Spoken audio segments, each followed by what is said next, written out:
Hey guys, it's Miss Lassiter. I'm here today to talk about dividing by two-digit numbers. When I look at this first problem of 340 divided by 40, I might think, oh, they both end in 0, so I could cancel the zeros, or as we say, divide by 10, and I end up with the problem 34 divided by 4. At this stage of the game, when you see that you have 34 divided by 4, and you realize that 4 is not compatible with 34, I would really like you to stop at this point and do a traditional long division problem. So 40 into 340. And I know that 4 goes into 32 8 times, so 40 would go into 340 8 times, so I get 8 times 40 is 320, so I have a remainder of 20. So my answer is 8 remainder 20. And I can check that, and you can check it on a calculator and type 8 times 40 plus 20, and it does equal 340, and you're happy.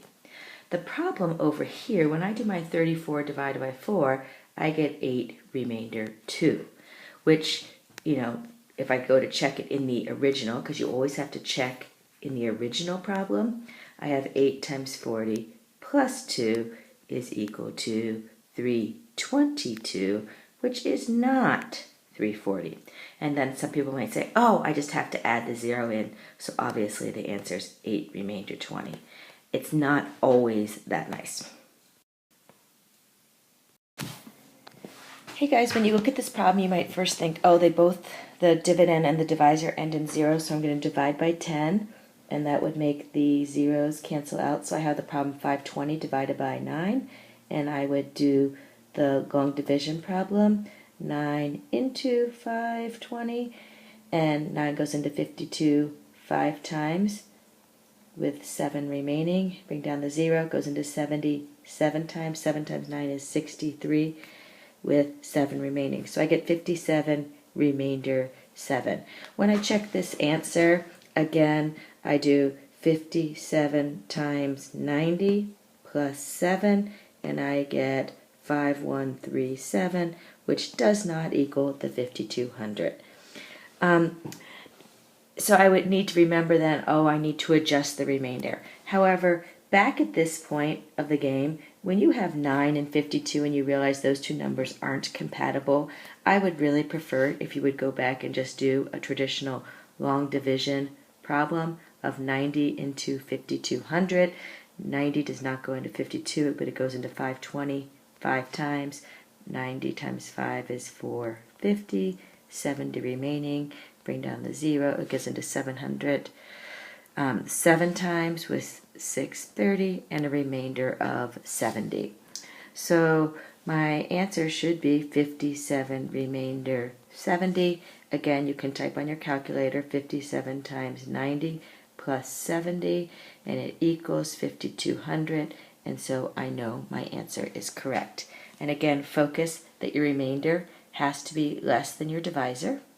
And when you do your remainder plus your divisor times your quotient, your answer should be your dividend. This is a problem that's not quite as nice as the ones we've had before because my divisor is not a multiple of 10. So I am going to use my estimation skills to help me do this long division problem. So I write 38 into 828. That 38 would round to 40, so I'm going to think of my multiples of 40 to get started with this problem. And obviously 38 does not go into 8, but 82. So I think of the multiples of 40. 40 times 2 is 80, so I'm going to try a 2 here. 2 times 38 is 76, so I do my subtraction and I have 6 left over. And 6 is okay to have left over because it's smaller than 38. I bring down the 8 and I say, oh, how many times does 30 go into 68? It's only going to go in there once, so I subtract the 38 from 68, so I end up with 21 remainder 30. I want to check to make sure this works. Off to the side, you can use a calculator, but you must show what you're typing on the calculator. I would do 21 times 38, and I get 8 and 16, and I get 3, and I get 6, and 8, 97, and then I have to add 30 to it, and I get 8, 2, 8, and I am happy, and so I know my answer is correct. The one thing we really want to focus on is that we make sure our remainder is smaller than our divisor, which it is, and that this final multiplication fact works. So it's a multiplication fact plus your remainder equals your dividend.